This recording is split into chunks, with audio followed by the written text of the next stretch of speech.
Ialah seorang gadis cantik berpakaian pakaian kulit ular seperti manusia primitif. Ketika dia melihat seorang lain segera melarikan diri. Seorang tentara bayaran mengejar ke sebuah gua. Gadis cantik sedang berdiri di dalam. Seorang tentara itu melihat langsung menelan ludah. Pikir menjadi tidak terkendali. Tapi bayangan raksasa terbang di atas dinding. Air liur jatuh-jatuh ke kepalanya. Dia sangat panik memegang senjata menembak dengan gila. Tapi sudah terlambat. Seekor ular raksasa putih yang kejam membuka mulut dan menelan seseorang tentara bayaran itu. Tapi dia dengan lembut menatap gadis itu, menunduk kepalanya dan menjilat tangan gadis itu. Gadis itu menggosok kepala ke ular itu dengan lembut bersandar pada tubuh ular.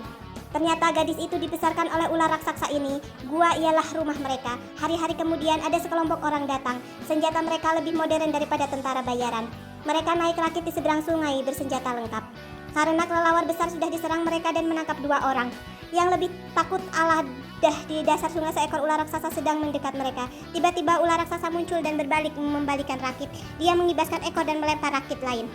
Kelompok orang itu satu persatu jatuh ke air dan mereka mencoba berenang ke tepi. Hanya lelaki bernama Lingsing yang perlahan tenggelam. Tak terduga putri ular muncul dan menyelamatkan lelaki yang tenggelam itu. Ular raksasa mendekat dan melihat putri ingin menyelamatkan orang jadi tidak menyerang lagi, mengejar orang-orang lain. Sedangkan saat orang-orang itu melarikan diri cepat ke hutan untuk bersiap menyerang ular raksasa, Pak Zhang terus-menerus melempar bom waktu ke tubuh pohon. Hanya tekan tombol Huiji dengan cepat melempar tali untuk memanjat ke pohon, memegang senjata untuk menunggu ular raksasa muncul. Yang Fang akhirnya mata cerdas analisis jalur ular. Dato De Huo sedang memegang senjata dengan kuat untuk menunggu ular raksasa tiba. Di pohon, Huzi melapor bahwa ular raksasa sudah datang. Kemudian kepala ular muncul di belakang pohon. Bom di tubuh pohon meledak. Ular raksasa menghindar arah lain, bom lain di arah lain yang meledak di samping kepalanya. Ular raksasa dengan takut berteriak suara yang besar. Dengan sama waktu Fang yang angkat busur anak panah. Anak panah itu terbang ke arah ular raksasa. Dengan ekor ular raksasa sudah menenggelamkan. Orang-orang lain juga menyerang. Senjata api ditembak ke langit untuk menghalangi jalan ular. Datau temukan tali yang mengikat ular. Bom asap ungu meledak menghalangi pandangan. Mereka bekerja sama, panah ditembak, tali kencang, api datang. Ular raksasa berteriak kesakitan. Gadis itu jauh baru menyelamatkan Ling Hing ke tepi. Dia seperti merasakan sakitnya ular raksasa. Dia buru-buru berlari ke arah itu. Tapi saat dia sampai, dia melihat Ma Feng sedang menengah panah ular raksasa. Dia gunakan tubuh untuk melukir tanah dan dia jatuh ke tanah. Ular raksasa melihat itu dan menjadi lebih marah. Dia dengan kuat berujung dari tali itu melesat keluar melalui tenggorokan Hoju. Ia mengibaskan ekor raksasa dan menabrak orang lain. Geramak jatuh dan meledak semua orang. Saat Ling Hing datang, dia melihat ular raksasa masih berjuang dengan hidup setengah mati. Dia nggak cukup waktu untuk berpikir. Dia segera membawa gadis yang sedang koma dan melarikan diri. Skateboard meluncur ke jauhan. Tiba-tiba di pohon di sebelah muncul seekor raksasa yang mendorong skateboard ke belakang. Gadis kecil itu melihat skateboard meluncur di bawah pohon itu. Gadis kecil ini dengan ingin tahu melihat ke pohon dan melihat kepala ular raksasa. Pada saat itu langit dan bumi menjadi gelap. Ternyata ada 2 penculik sudah membawanya ke mobil. Tapi mereka bersiap pergi. Mereka sudah melihat ular raksasa di luar mobil. Mata membuka lebar dan menendang mereka. 2 pria itu takut banget dan mendorong gadis kecil itu keluar mobil. Ingin ular raksasa makan gadis kecil itu dan menyelamatkan mereka. Tapi ular raksasa meringkuk di sekitar mobil dan mendorong mobil ke atas dan menelan mobil itu. Kemudian ular mendekati gadis kecil ini. Sebenarnya ular tidak menyakiti gadis kecil itu, tapi hanya menyelamatkannya. Sedangkan gadis kecil itu sangat baik membantu ular raksasa mencabut panah dari ekornya. Segera pulih DNA di tubuh ular membuat luka itu sempurna dengan cepat. Sesama waktu gadis yang berbaring di villa sedang merasakan sakit karena ular raksasa. Dia adalah putri ular, sudah tumbuh bersama ular raksasa di hutan. Tapi dengan tidak sengaja Lingsing membawanya ke kota. Ular raksasa mengejarnya lebih dari 1000 mil dan ingin membawanya pulang.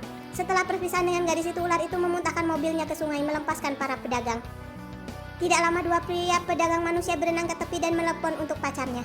Dia berkata semua punya jiwa, dia tidak bikin apapun yang jahat lagi. Sedangkan gadis yang tinggal di rumah Lingsing itu menyebabkan banyak lelucon.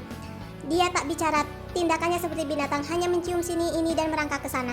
Dan ketemu dengan Jing Zhe, gadis kaya, sedangkan mengikut Lingsing. Dia segera mengganggunya. Jing Zhe marah dan menyuruh bawahan putri ular. Putri ular kepanikan melarikan diri. Ketika dia melihat orang bermain catur, dia tampak ingin tahu. Ketika ia melihat orang lain memanggang daging, segera dia ngiler. Ada seseorang menandakannya dan dia lupa bahwa dia sedang memegang colokan listrik di tangannya. Kemudian jatuh botol bir hasilnya. Saat Ling Hing datang dan matikan daya untuk menyelamatkan mereka. Dia membawa gadis ini pulang ke rumah. Dia memutuskan untuk mengajarkan menjadi orang biasa dan menunggu kesempatan untuk menemukan berita.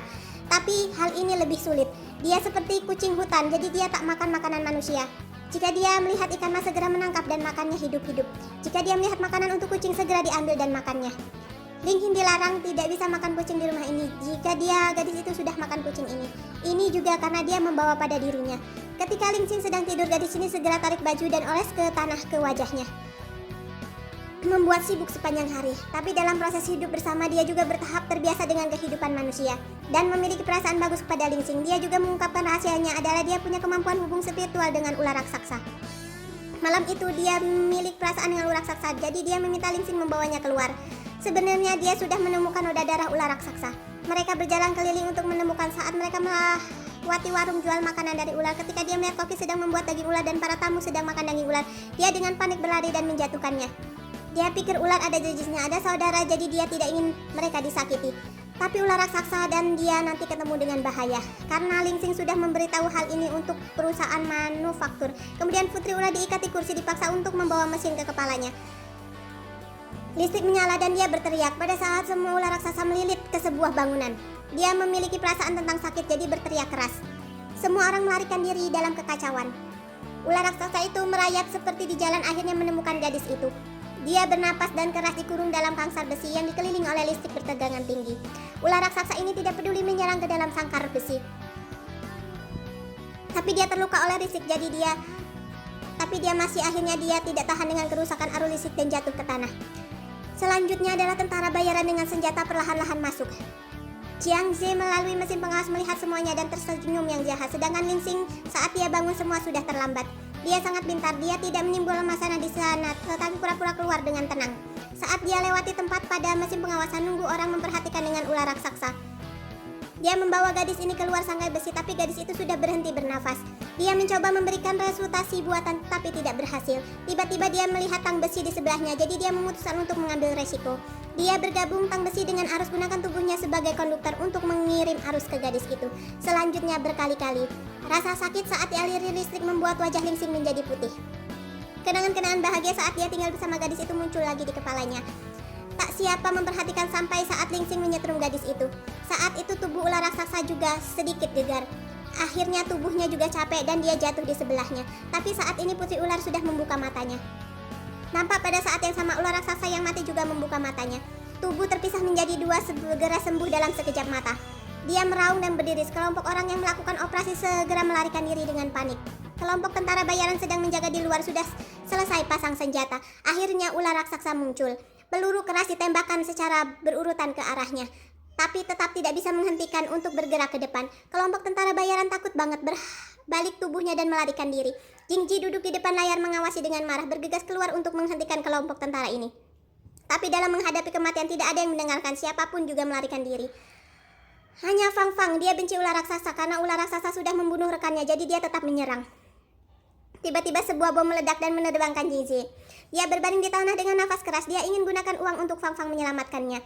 Tapi Fang Fang tidak peduli dan tetap coba menyerang ular raksasa. Ular raksasa terluka dan jatuh ke tanah. Yang Fang berbalik tubuhnya dan pergi. Tapi ular raksasa itu belum mati. Pagi ke besok hari akhirnya dia juga ketemu dengan putrinya.